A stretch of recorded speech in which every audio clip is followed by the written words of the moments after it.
So first question, how was your pizza? Really good. Yeah. What did you have? Talk me through it. I had a special, which was everything under the sun.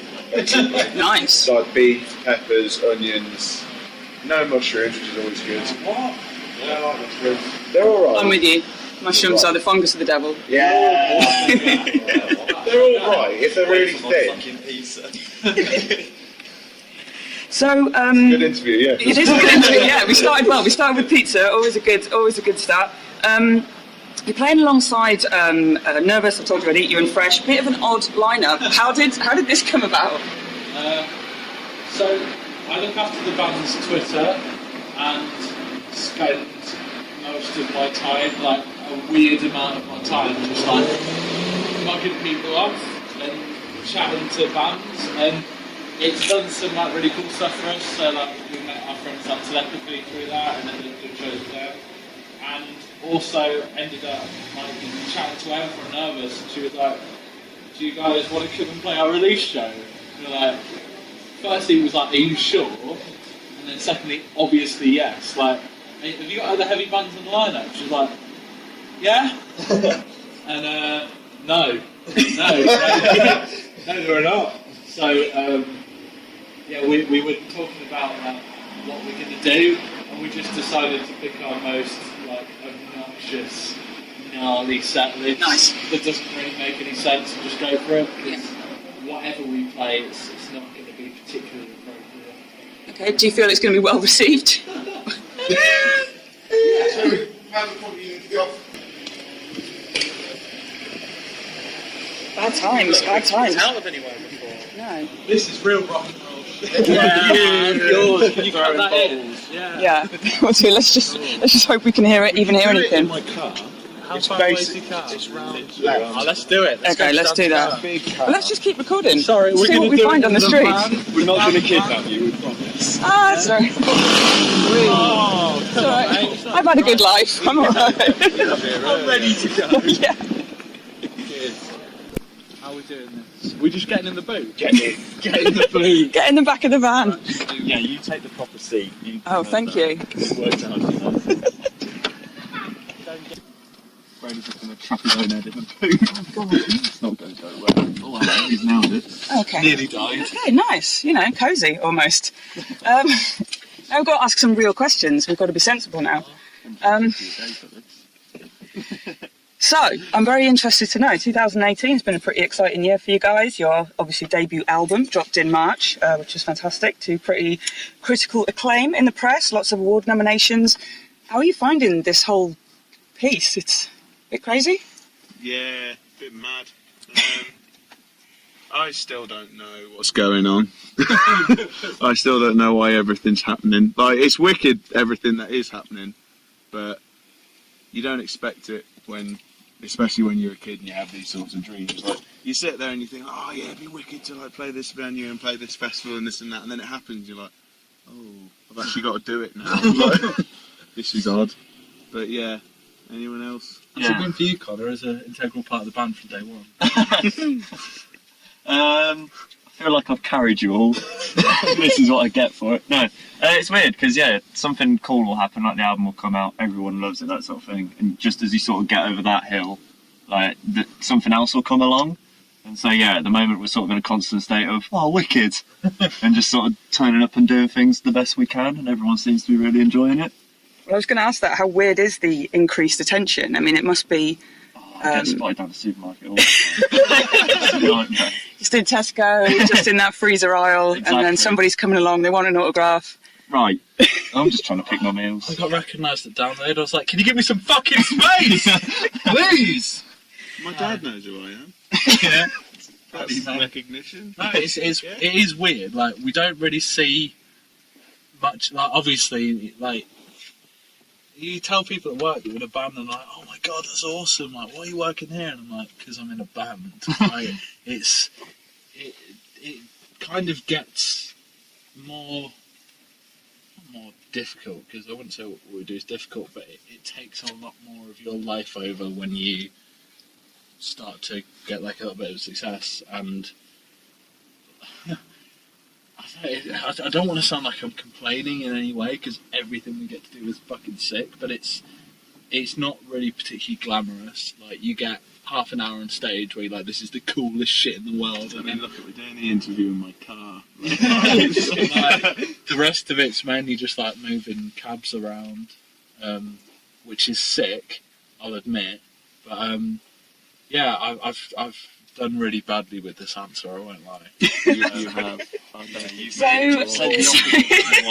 Yeah, I have. Yeah, so whatever I said, the opposite of that. Okay, cool. How's the this increased attention, this scrutiny that I guess that you guys have now? How does it affect the process of writing music from now on? Do you think, if at all? It doesn't. Okay. I'll be honest. As the one who writes most of the stuff. Pretty big following. What have you done? I did that riff in the You did do my favourite riff. Yeah, fuck yeah. I mean, you know, if anything, you've got a 100% track record at the minute. But yeah, over quantity. It doesn't really affect anything. Like, it feels kind of strange when you have all the attention and stuff. People seem to think that there's like a lot of pressure with it, and I don't know about, I'm just speaking for myself, I haven't found, the only pressure I've found is kind of just keeping up with what we've got to do. So like, when we'll get like a cool offer through, like whether it's being put in a magazine that we used to read as kids, or we're playing a festival that we used to go to as young adults and stuff like that, whenever that kind of comes through, you don't really get much time to process it. You kind of go, right, cool, and then you focus on like playing a good show and whatnot. Whereas with writing, nothing really, there's not necessarily any eyes on you, I don't think. I mean, there weren't any eyes on us before, so I don't see why, even if there are people looking to us now, I don't see why that should kind of affect any creative process. I mean, it's all done in like my side room in my house. It's just kind of like there's no one else there. So, and I don't know, maybe if there were loads of people at the window, I'd be like, okay, I'll write another chorus. But no, like, I mean, it's coming along quite slowly, unfortunately. But I think that like people that take kind of media or press or like even like fan attention into account when they're writing new music just cause more problems for themselves. Like, we've kind of been, there's that kind of divide between the Conjurer that like Kerrang are talking about and stuff, and then just us hanging out in Coventry every Wednesday rehearsing. I'm about to die. I'm definitely going to need to warm up. And yeah, it's you can't let that inform anything else you do, because that's when it starts. Like, we talk about bands selling out. It's like, as soon as you start to think about anything that isn't how good can I make this song, like there's nothing else to really do. We're kind of looking like like we've been saying, it wouldn't affect anything anyway, but with the response to the album, it's not even been anything like oh yeah, it's good, but I wish there was more this. Okay. So we don't even, there's no one telling us, or subconsciously or consciously anyway, that we need to write songs that have more this, more that, or anything. It's like, okay, it's going to be what it's going to be. We're going to write what we want anyway, and so far that's what's worked, so why would we change it? Yeah. No, absolutely. I mean, you mentioned in a previous interview that you'd rather take influence from technique as opposed to specific genre or style or this, that and the other. Is it important to challenge? Is it important to you guys to challenge those genre boundaries specifically? Is it a conscious effort, or is it literally just, that style's cool, let's try that? It might sound arrogant, but we don't really think about it. No, we've never sat down and gone, it'd be really cool to be the kind of band that can play with these bands, or like we'll refer to stuff as like, oh, that's the black metal section in that bit. But after it's written. Yeah, it's not like, it'd be really cool to try and bring this into the music. It's more Jan will be like, I've got this really weird idea that's definitely not going to work. Should we try it? I'd be like, yeah, obviously we'll try it. Like, we'll just try anything. And you kind of sew together loads of weird ideas that we find interesting, and then try and fashion it into a song. Like, as Dan's always said, that he's been kind of like, he'll get a file full of riffs and ideas and then throw it at Jan, and Jan will be like, okay, that makes sense next to this. And his brain is so atypical that what he considers that's a perfectly reasonable, normal song, we're just like, how have you done that? Like, what's wrong with you?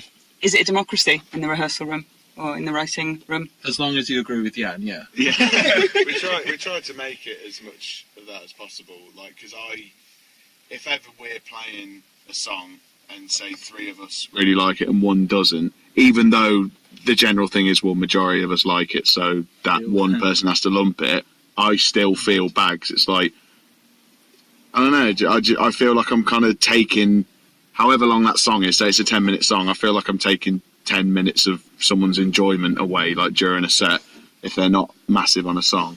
But we are aware that, you know, you can't please everyone, and that's not to say that it's ever been like, well, we all like it's a fuck you or anything like that. It's all kind of, well, we'll see what we can do. Like, we might consider dropping it. Like, there's songs we've got, the single that from the album at the minute, we're kind of like, yeah, we might not play that one as much live anymore. Like, yeah, it's just kind of, don't know, we don't really, as much as obviously we really like what we do, because we're the ones that write it and live with it and practice it every week, we don't hold any kind of emotional ties to the songs somewhat. So, like, even though, as I said, there'll be a single release, typically when a band releases a single, it's going to be in every single one of their sets. We're just kind of like, yeah, but we don't like it that much, so we're not really going to bother with it. That was really funny when Holy Roll got the album, and there was like, basically it was like, well, we've got to release a single. So we all kind of thought the first track, Choke, kind of summed up what the album was about the best. It kind of, for us, like, it certainly still is my favourite song. And Holy Roll were instantly like, the Maya, it's the only kind of single length song. It's, 4.5 minutes. Like, we'll do a video for that, put it out. We were all just a bit like, I don't know. Like, it kind of sucks having to do things like singles, and we didn't even have the artwork ready for ages. Like, all of the kind of promotional stuff that bands meant to be really good at. Yeah, not thinking about this kind of thing is, like, in some ways a blessing, in some ways a curse. Like, it's a curse for all the people who are actually, like, trying to push us forward and, like, actually get us somewhere. Matt, our PR guy, puts in so many hours, bless him. And I try and be helpful, but it's hard work. One of the things that I was going to ask you about, actually, is that sort of distinctive visual style, that sort of artwork and the things that you've put out on your merch, on your album covers. Is there a particular influence for that look? It, to be honest. I guess Earth Move's album cover was a pretty big influence. There's again, like, because when we did the album, we recorded it, and then, like, we stupidly didn't really think about videos, single artwork and stuff like that. We knew it was all to come, but the label were like, okay, we want all that stuff by June, and we'd finished recording by beginning of May. Yeah. And we were like, oh, we've not got any of that sorted.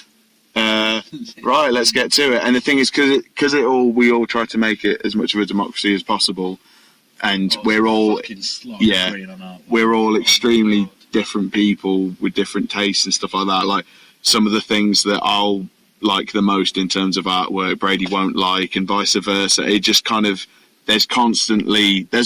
it's very extremely rare that any of us ever agree on anything. Yeah, first time around anyway. But yeah, it kind of, like, I kind of see it as the fact that obviously the songs on the album and on the EP and stuff, like, because we've all agreed on them, it's like, well, they must be kind of good, I guess. Yeah, if it passes each one of our individual filters, then regardless of what it's like, it's going on the record. Like, if we can actually get an idea that we're all finally happy with, it's like, there are a couple of songs that when me and Dan first started writing, like, that we were really into, and Ian immediately vetoed. Like, when he joined, he was like, I'll be in your stupid band, I'm not playing that fucking song. And it's interesting. It's really, I've never been in a band with people that so clearly should not be in a band together. It's really odd. Like, the metalcore band I was in, like, years ago, everyone was like, right, well, we like Butterfly Valentine, and we like Asking Alexandria, and we like Slipknot, so we're going to write songs that kind of sound a bit like them. Whereas we'll come to a rehearsal and Dan's like, oh, I listened to Have a Nice Life last night, and Jan was like, well, they're rubbish. I like Three Top Tigers. I was like, well, Kendrick Lamar's great. And Connor's like, fucking Avenged Sevenfold. It's a bloody nightmare. Like, Yeah, it'd be easier being in a band where everyone agrees, but it'd also be way more boring. yeah. It sounds like there's a lot of arguments, a lot of conflict. You do like each other, right? Yeah, it's not like there's never been any like heated conflict. He's the only one that answered, isn't he? He's the like. There's never been any like proper conflict. It's more just like, right, three of us really like this idea. Yeah, I'll go. That's shit. And it's like, right, back to the drawing board. Like, it's kind of like. No, I know it's shit, but how can we make it less shit? What are you going to bring to it? Oh, nothing. Yeah, you're fucking doing it. What's better, writing stuff or playing live? I'm going to say writing stuff. As much as I love live, I much prefer being in the studio. I'm not very talented, but I can shout, so get away with it live. He's a no. Yeah, come on, Connor. Do you prefer the studio? Do you? Where you write all those things and play on our album. Yeah, is that what you prefer? Playing live. To wrap up, because I appreciate you've got to go and warm up vocally. You've got the tour, obviously, with Conan scheduled for later on in the year. What else has 2018 got in store for you? Festival season's coming up. So what are we doing? We're doing Tech Fest. Art Tangent. Yep. Yeah. Art Tangent twice. Yes. All right, mate. Hey. Tech Fest 2003's Art Tangent Bloodstock is our festival season, which is fucking stupid when you think about it. And then we're doing a one-off show with Frontiera in London, which I'm well excited for, because they were going to be one of my highlights of Art Tangent last year, and I got so smashed that I missed them. But turns out, in our drunken state, we took a selfie with Joe from Pine, and in the background, Frontiera were playing, so I was there. But yeah, so yeah, we get to do that, and we got anything else? Conan tour. We got another potential tour that we're talking about in a minute, which would be really cool to do. I think that's it. When are you back in the studio? When who's got songs to take to the studio? We've got a song. Do we? Yeah, I'm Yeah, not sure well. about it anymore. Fucking not. Dan Nightingale, fucking literally anything. I know, yeah, anything. Give it 2 weeks, his opinion is wildly changed, regardless of what it is. What's your answer to this accusation? He's not wrong. Now, ask him again in 2 weeks, he'll be like, yeah, no. That's not fair. No, come on. Cool. Thank you very much. I really appreciate Oh, the thank you. time spent in your lovely car. Sorry we It's not lovely, is it? I mean, Well, I'm quite comfortable. It's nice, yeah. And good luck with the gig tonight and with the rest of the year. Thank you very much. Thank you.